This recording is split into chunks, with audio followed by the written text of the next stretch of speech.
Boom, boom, boom, boom. A side, B side, what side are you on? And welcome back to another A-Side, B-Side podcast. I'm Brooke Summers.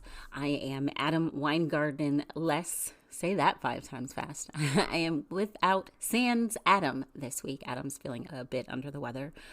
So Adam, of course, we are keeping you in our thoughts and hoping you feel better. And hurry up so you can come back next week. I found some really cool things that I was really excited, Adam, to tell you about because last week, your A side was all about Sean Connery. Sean Connery had just passed, and you talked about Sean Connery and James Bond.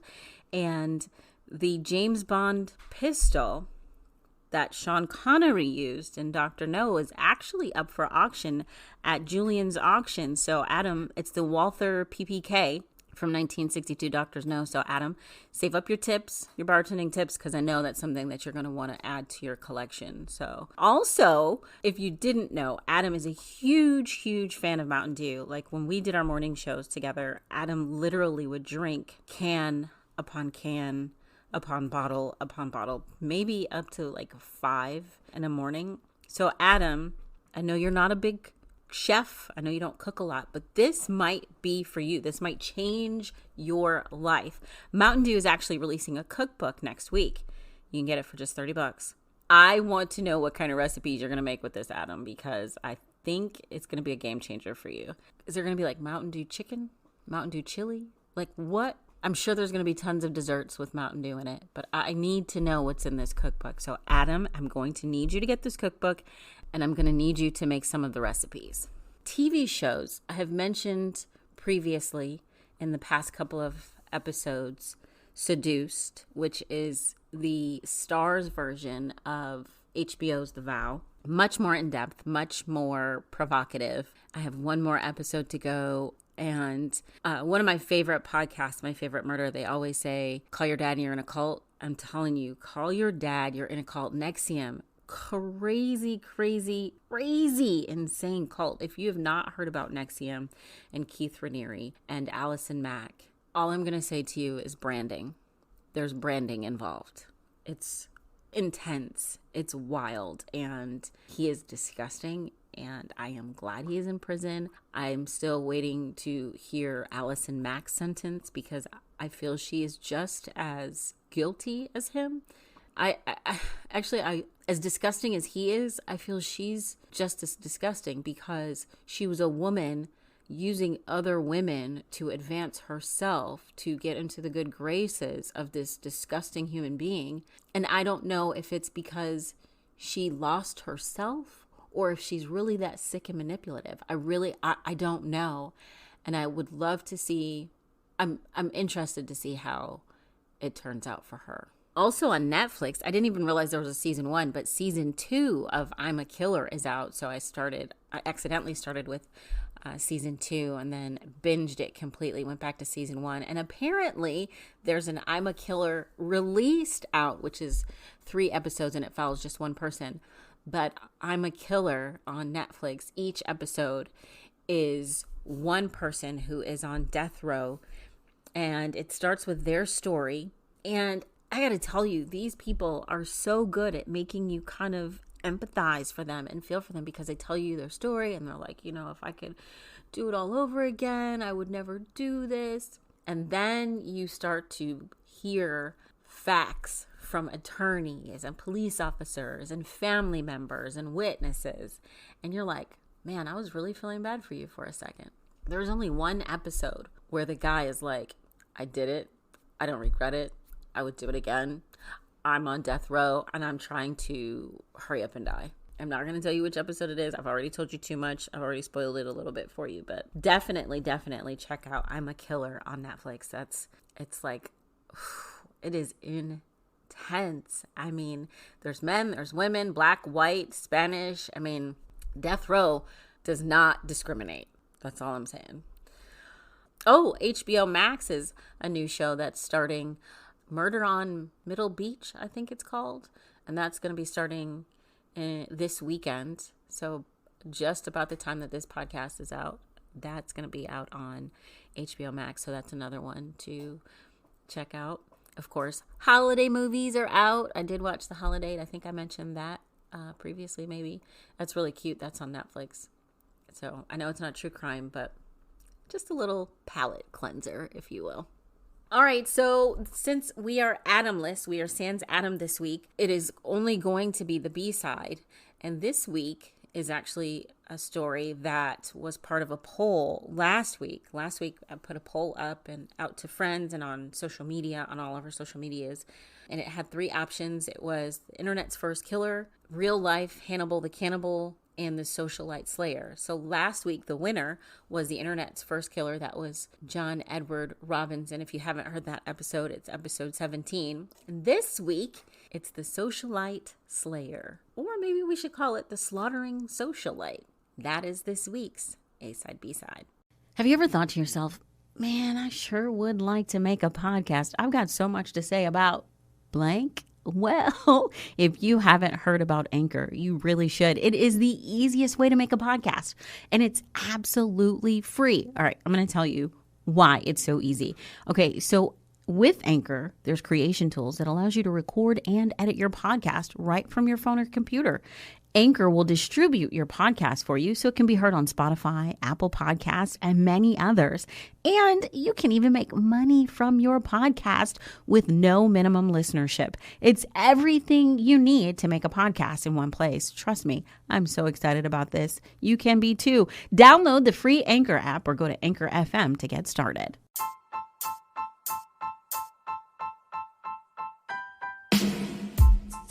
This is Kevin Armstrong, your host for Movie Battle. Each episode, we take 2 films and put a superfan of each against one another to decide which one is best.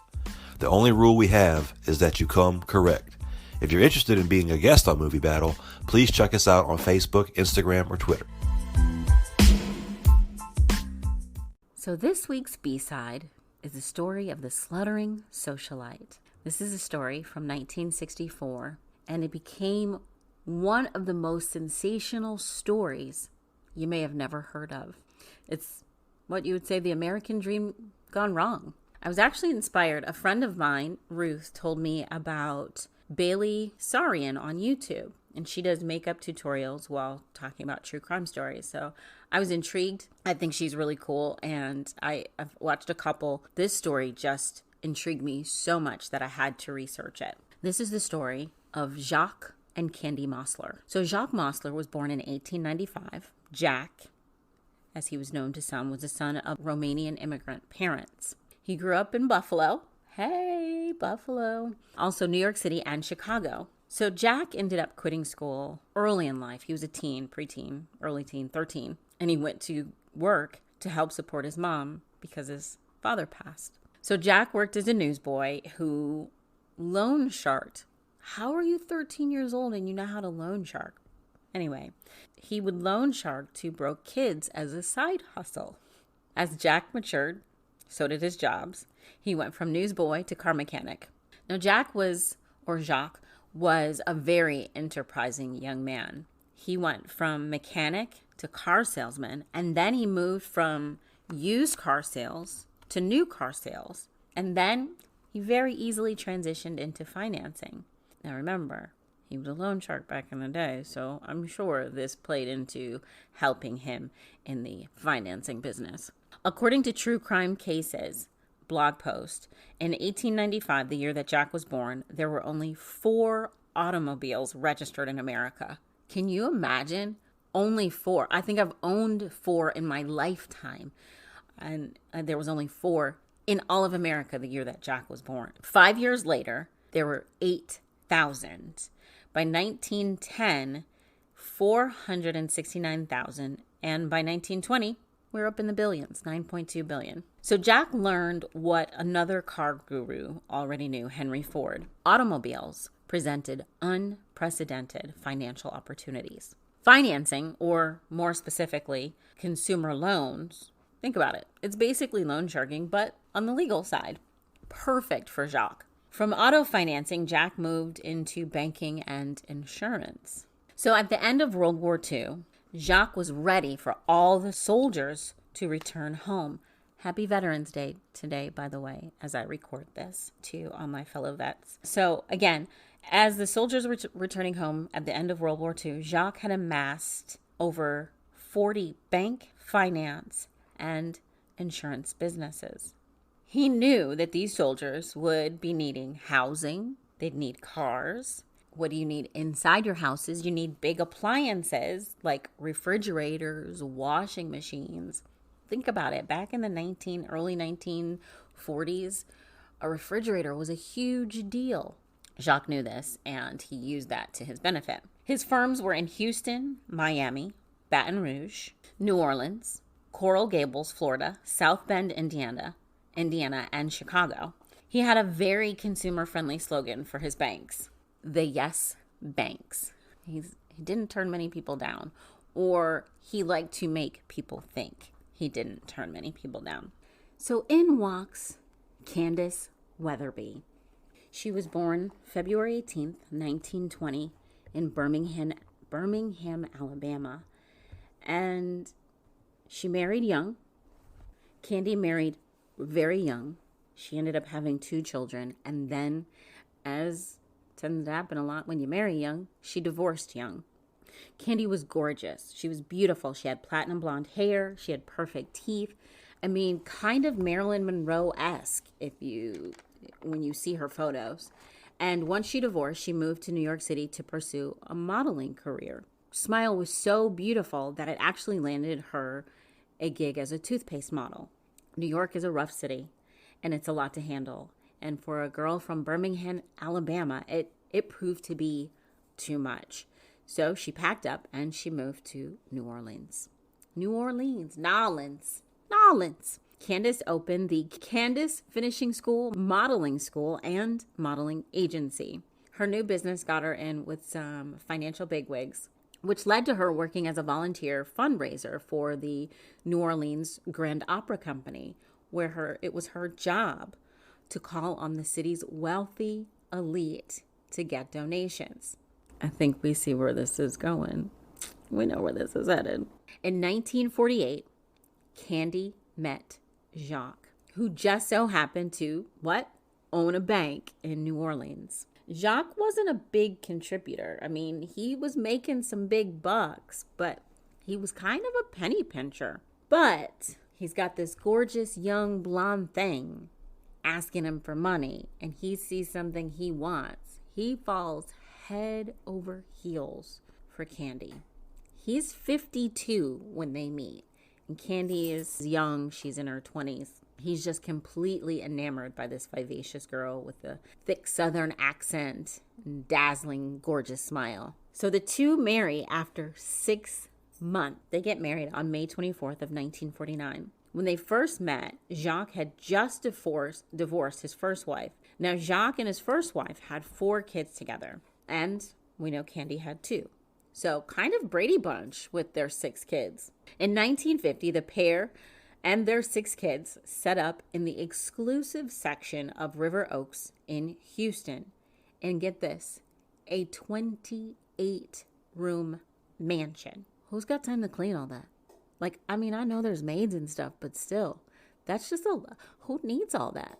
Each kid gets their own room. You get a room, maybe an extra bonus room for your movie theater or your bowling alley, whatever. But 28 rooms? You could be on the side of a house and literally never see another person for a week, which, sometimes might be kind of cool, actually.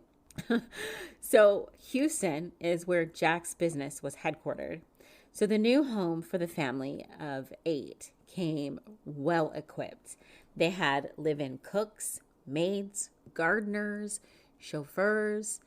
Can you imagine 2:00 in the morning when you get that hunger craving, if you could just have your live-in cook make you something? I would kind of feel bad waking somebody up at 2:00 in the morning, but then again, I'd be like, you could get overtime, double pay. All I want is a grilled cheese on some gluten-free bread. We're good. That's 10 minutes and you get an hour pay overtime? Fair trade, right? I think so. I'm not getting up at 2:00 in the morning to cook for someone, but if I had the money to pay someone, I don't know. Yeah, I probably would. I'm not going to lie. So Jacques is the doting husband, and he lavished Candy with I mean, the man's 52 and he's got a hot young wife. What else is he going to do? He's going to lavish her with gifts. That's what they do, right? Anything that money could buy, Candy had it. Jewelry, designer clothes, cars, everything. Cars like Thunderbirds, Cadillacs, Jaguars. Quite the collection. The couple was also really socially active in both Houston and Miami. They owned an apartment in Key Biscayne. So Stan Redding of the Houston Chronicle said that Candy became known as a charming hostess, entertaining visiting opera stars and other celebrities, and taking an active part in civic and cultural and charitable causes. I'm telling you, this is like the socialite. I can't believe I've never heard of her before, because she just seems to have her hand in the scene, man. The once miserly Jack, because you remember when they met, she was trying to get donations from him, and he was like, no, but we can go out instead. Along with Candace, donated to the Texas Children's Hospital, the Houston Grand Opera, Houston's Boys Club, and the city's United Fund. Candy also received a monthly allowance of $5,700. Now, that was back in the 50s, in 1950. So that would be like $61,000. $61,500. Yes, please. A month? Oh, I could do so much with that.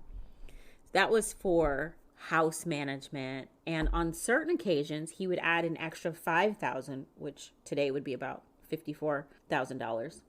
Like birthdays, anniversaries, holidays.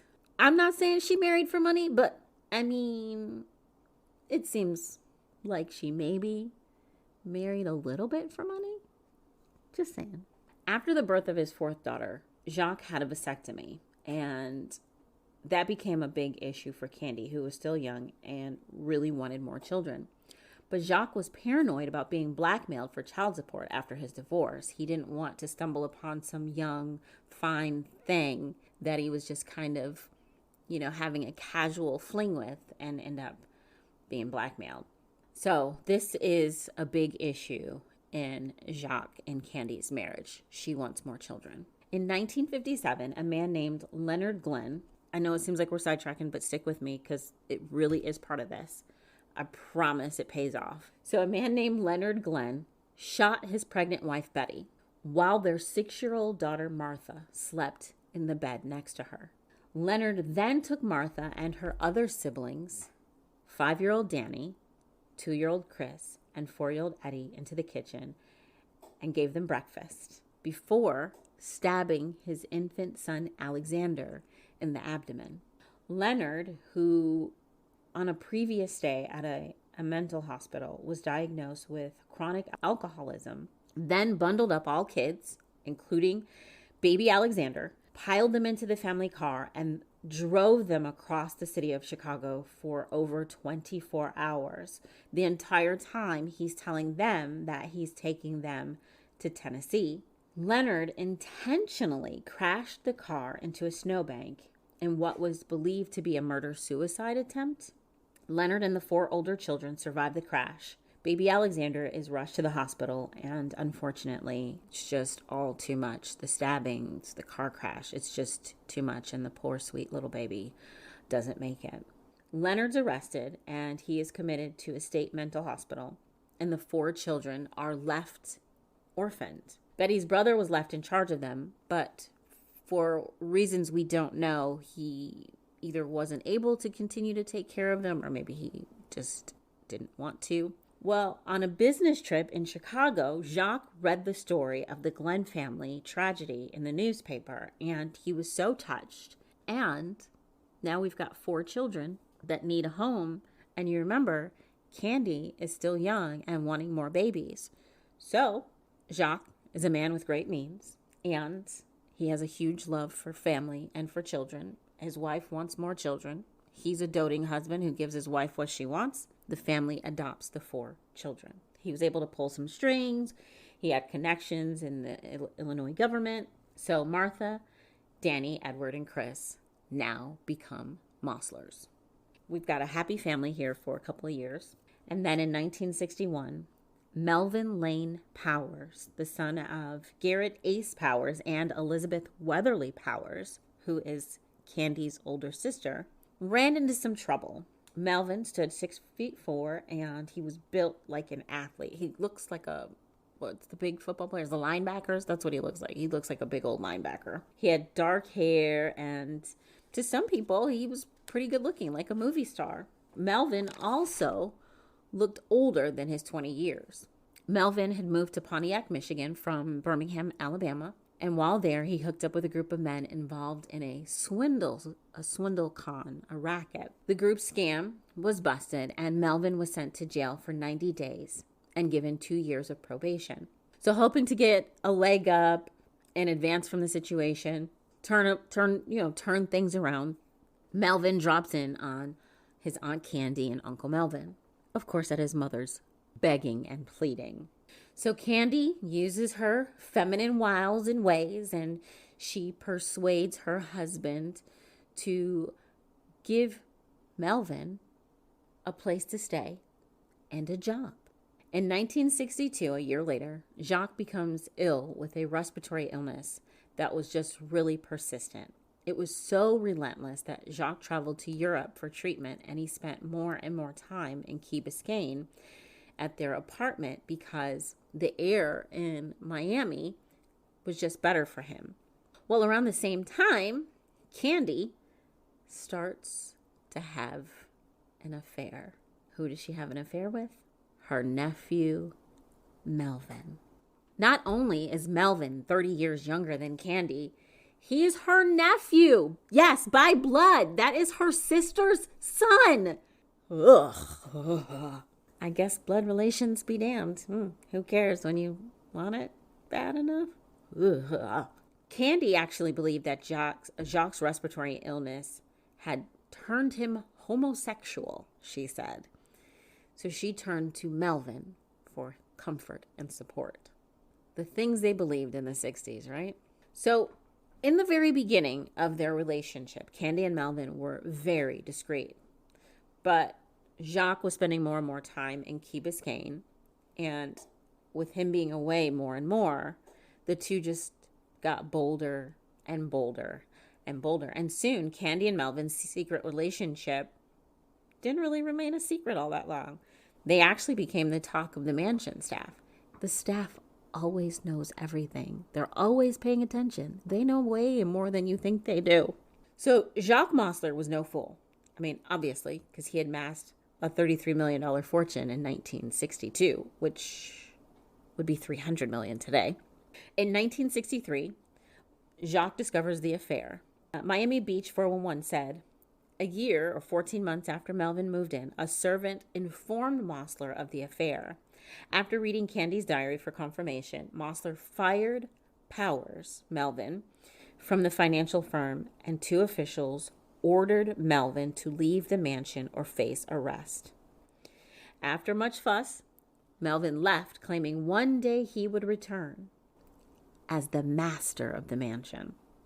Well, this threat, Jacques took it very seriously. He was very concerned, as I think most people would be. He was so concerned, in fact, that he wrote a personal memo stating, quote, if Mel and Candace don't kill me first, I'll have to kill them. So Jacques goes to Europe for a while. He wants to kind of lick his wounds. He's heartbroken. He's found out that his wife is not just having an affair, but an incestuous affair. So he returns to the States after some time, but he was kind of ashamed, which, I mean, I get. He shouldn't have been, it wasn't him. But, I mean, I get it. In the 60s, that was to find out that your wife is having an affair with her nephew and you've got to be back in that town. I mean, I get it. So Jacques refuses to return to Houston because everyone knows of Candy's infidelity. So Jacques moves to Key Biscayne into a modest 2-bedroom apartment in the prestigious Governor's Lodge apartment complex. Even after everything has happened, Jacques nor Candy wants to divorce because they each had a lot to lose if they did. They were just, like that old expression, cheaper to keep her. They had an airtight prenup that Jacques filed. So Candy would get half of his millions. She was already getting like $5,700 in allowance. But if Candy filed, she would only get $200,000. So she stood to lose a ton of money if she filed. Now, again, if he filed, she got half. So it benefited them both to stay married. So she stayed in Texas, in Houston, and he was in Florida. So they stay married for about a year. In late May, June-ish of 1964, after school lets out for the summer, Candy, the 4 adopted kids, along with her daughter Rita, go to Florida to visit their dad. Pretty soon after their arrival in Florida, Candy starts experiencing really horrible migraines. And as somebody that suffers migraines, I know how debilitating they can be. It's on record that at least 3 different times she went to Miami's Jackson Memorial Hospital to receive treatment. She went June 24th, June 26th, and June 29th. The 29th is the visit that we're going to focus on. So each time that she went, she would take all 5 children with her, and she would go between 1 a.m. and dawn. I don't know. I'm kind of thinking she was playing the long game here. And she would always leave Jacques at home with his dog alone. So on June 29th at 1:30 a.m., she loads the kids up in the car like she had done the previous 2 times. She said she had to mail some letters. So she drove to the DuPont Plaza. She bought some postage stamps and mailed several letters before driving to the hospital for migraine treatment. All I'm saying, that's a lot of driving while you have a migraine. I know it can be done, but you couldn't have waited until the morning. So while she's at the hospital, Candy received 3 calls that came into the nurse's station, all from allegedly the same man. That man was not Jacques Mosler. And that's according to a nurse that was on duty that night. Shortly after 1:30 a.m. at Jacques Mosler's house, Jacques' dog began barking nonstop, waking up the neighbors. I understand that because my dogs bark at the neighbors every time they come home. But the dog would not stop barking. The barking was followed by several loud thuds, groans, and an unfamiliar man's voice. 3 different neighbors were so troubled that they went to check on him, but Jacques never answered the door. So around 4:30 a.m., Candy and all of the kids return to the apartment where they find Jacques' bludgeoned body, covered and wrapped in a blanket. Jacques had been beaten over the head and stabbed 39 times. Now look, I'm no FBI agent, I'm no investigator, but if you follow enough true crime, any investigator or true crime addict can tell you 39 times is overkill and usually a sign of a crime of passion. The authorities looked at several different motives, including disgruntled business associates and robbery because $500 had been taken from his wallet. But like most times in cases like this, they kept coming back to the stab wounds. 39 stab wounds. Crime of passion. So evidence seemed to pile up against Candy and Melvin. Melvin, for one, was spotted in Miami the night of the murders. And if you're thinking maybe it's somebody that looked like Melvin. No, it wasn't. There were airline records and eyewitnesses that proved that Melvin traveled from Houston to Miami before the murder and then again hours after Jacques' death. A palm print and fingerprints were found at Jacques' apartment and in a car similar to one seen fleeing the scene. That car, a white Chevrolet, is the same type of car that Melvin rented while in Miami, of course paid for by Candy Mosler, meaning paid for by Jacques Mosler. The car was found at the airport at 5:19 a.m. after Jacques' murder, but before Melvin boarded the plane back to Houston. When police initially interviewed Candy about the murder, she told police that she believed Jacques' death was the result of a burglary gone wrong. But police informed her that they theorized it was a crime of passion.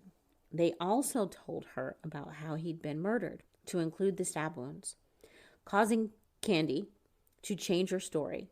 She told authorities that now she really believed, now she could say it, She didn't want to say it before and embarrass him, but now she was going to tell the truth. She believed that Jacques was a closeted homosexual and that he'd been cheating on her with another man. And maybe it was his lover that had murdered him. Police thought, okay, maybe this is a plausible theory since Jacques had been found only wearing a bathrobe. But then they discovered his personal journal with the information regarding Candy and Melvin in it, including the statement about Candy and Melvin saying, if they don't kill me first, I'll have to kill them, which immediately turned the investigation on its head and made investigators look back at Candy and Melvin. So on July 3rd, the day of Jacques' funeral, authorities in Florida issued an arrest warrant charging Melvin Powers with murder. Texas Rangers picked him up that afternoon, and when they confiscated his clothing, they found traces of blood on the pants he'd been wearing when he returned from Florida. Before she could be arrested, Candy fled town and she went to Rochester, Minnesota to undergo treatment for her migraines and another undisclosed medical condition at the Mayo Clinic. While in Minnesota, she rented 2 apartments for herself and her children. In the meantime, investigators in Florida and Texas continue working to uncover evidence. They discovered 4 witnesses who claimed that the pair had solicited a hitman to take out a hit on, quote, the old mooch. That was Melvin's nickname for Jacques. Kind of funny that Melvin calls Jacques the mooch when he was living in Jacques' house and was given a job by Jacques. But, okay, sure. Sure, Melvin. Yeah, sure. He's the mooch. And you're sleeping with his wife. Yeah, he's the mooch. Okay. There was a long line of witnesses. There was neighbors, employees, hotel clerks, all who said they had seen Melvin and Candy share very affectionate moments. Police also found photographic evidence of Candy and Melvin's shared travels, souvenir photos from nightclubs, ski trips, concerts. Once presented with all the evidence, Candy agreed to fly to Miami to surrender instead of risking a surprise arrest. Accompanied by a private nurse and adorned with a wrist ID from the Mayo Clinic, Candy flew from Minnesota to Miami International Airport, where she was treated to, as True Crime's Blogspot says, a genteel arrest by a state police commander. Candy hired Percy Foreman as Melvin's defense attorney. Percy, along with William Walsh, a high-profile attorney who later defended James Earl Ray, the man who was convicted of killing Martin Luther King Jr. Candy was represented by Clyde Woody and Marion Rosen, some of Houston's top-ranked defense attorneys. Considering the subject of the case, it was a media frenzy. A large media presence gathered at the airport, and as expected, Candy posed and smiled for them. And when asked about her allegations of adultery and incest and murder, she replied, "Well, nobody's perfect." So Melvin and Candy go on trial in 1966. The Los Angeles Times said the evidence was largely circumstantial and the details often lascivious. Circumstantial? I mean, I guess when there's blood and handprints, but okay. The New York Times called it, quote, one of the most spectacular homicide trials ever. The Mosler Powers trial was so lurid that the judge would not allow any spectator into the courtroom under the age of 21. Now remember, Candy hired Percy Foreman as Melvin's attorney, and you would think that he was a movie star in a Hollywood movie, the way he commanded the performance. He was so persuasive that he got the jury to overlook the motive, the bloodstains, the finger and palm prints, and even love letters between Candy and Melvin. Percy achieved this by poking holes in the circumstantial evidence and badgering and impugning witnesses. He told the jury the jealous gay lover theory, which is scandalous in the 60s, so of course they want something to cling on to. The prosecutor argued that Jacques was a devoted husband up until the point that he discovered that Candy was being unfaithful and that he was not, in fact, a homosexual. The jury was firmly convinced by the performance given by Percy Freeman. Time magazine called him, quote, probably the biggest, brashest, brightest criminal lawyer in the U.S. Both Candy and Melvin were acquitted. When the couple was found not guilty, Candy literally kissed every juror. Time said, quote, the courtroom carnival ended with Mr. Powers and Mrs. Mosler kissing on the lips and driving off in a gold Cadillac. Police and the DA declined to continue the search for Jacques Mosler's murder because they were so convinced that his death was due to Candy and Melvin. During the trial, Candy's assets were frozen. Or should I say Jacques' assets were frozen. So Candy paid her defense team in material goods that Jacques had given her, like furs and jewelry and diamonds. Candy and Melvin ended up parting ways after the trial, about a year later. Candy went on to marry a much younger man by 19 years. Apparently after Jacques, she just had a thing for younger men. His name was Barnett Garrison, who later suffered brain damage after a mysterious fall. They eventually divorced. On October 26th of 1976, Candace Mosler died of an accidental overdose of migraine medication. She was wearing a full face of makeup and a nightgown. Accidental or not? Her assumed age was 56, but her true age was revealed to be 62 at the time of her death. Melvin attended her funeral, accompanied by, according to the New York Times, an attractive blonde. Melvin never married. He was a persistent bachelor. He became quite the flamboyant real estate developer with up and down success. He went between rich to bankrupt. He was known for his ostrich and alligator cowboy boots, and he owned an immense yacht. And in 1979, Melvin had built a fortune estimated to be about $200 million, including a 142-foot yacht. His yacht was named the Jan Pamela. He renovated it and added a 23-foot section that had a jacuzzi and a mirrored ceiling, which goes perfectly with ostrich and alligator boots, don't you think? Within a few years, Melvin once again faced financial difficulties. By 1983, he was bankrupt. But he did what he was really good at. He rebuilt himself. On October 8th of 2010, he was found dead in his home in Houston at the age of 68. Rumors, along with some grainy photos, say that he had a photo shrine of Candy Mosler on his mantle at the time of his death. The murder and subsequent trial was the subject of a November 25th, 2014 episode of Investigation Discovery series, A Crime to Remember. It was titled Candyland, and actress Tiffany Borelli played Candy. The case was also covered in a February 2007 episode of Power, Privilege, and Justice entitled The Candy Scandal. And there you have the story of Jacques and Candace Mosler. And I guess Melvin Powers on the side. Or in the middle? I don't know. But there you have it. Like I said, that's one of the most sensational stories you probably never heard of. And it intrigued me so much.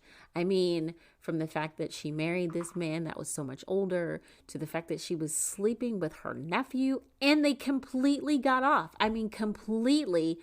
They just walked away scot-free. And this poor man, was stabbed 39 times. And they walked away scot-free. I don't know. The story just completely just got into my brain, and I had to research it. Before I wrap it up, Adam, we missed you. Of course, hope you're feeling better. You're back next week for another A-side. I'm interested to see what scary movie you watched with the subtitles on. Also, a big thank you to Ryan Kleinjan. I hope I said that right, Ryan. Ryan was our first supporter on Buy Me a Coffee. Thank you so much. That was so awesome of you. I was so excited. I immediately texted him. I was like, oh my gosh, do you know this person? And he said, yeah, we work together. And I was like, oh my God, he's amazing. Thank you, Ryan. So thank you so much.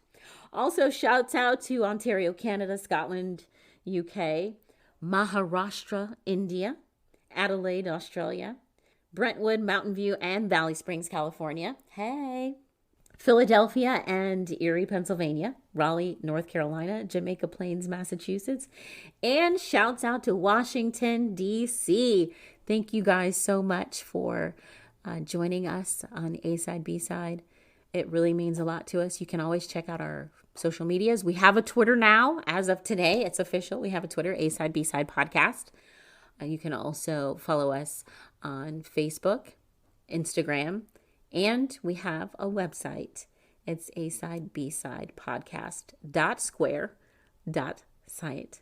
Also, we have a YouTube, and you can email us, asidebsidepodcasts@gmail.com. If you have a story suggestion, if you have a nostalgia story that you'd love to share, or maybe you would just like to say, hey, you guys suck. Please don't say that, because I'll probably cry. But if that's what you're feeling, you need to say, absolutely, you're free to say it. We would love to hear from you. You can DM us. You can Facebook us. We'll get back to you within 24 hours. And thank you so much. And that's been another A-Side, B-Side podcast.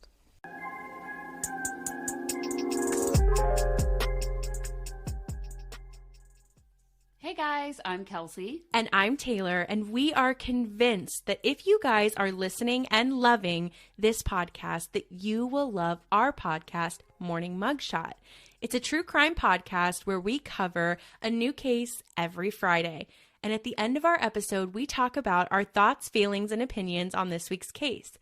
If you guys want to come and be our new besties, we can't wait to hear your thoughts, feelings, and opinions on our cases. So feel free to check us out, Morning Mugshot, on Instagram and anywhere you get your true crime podcast.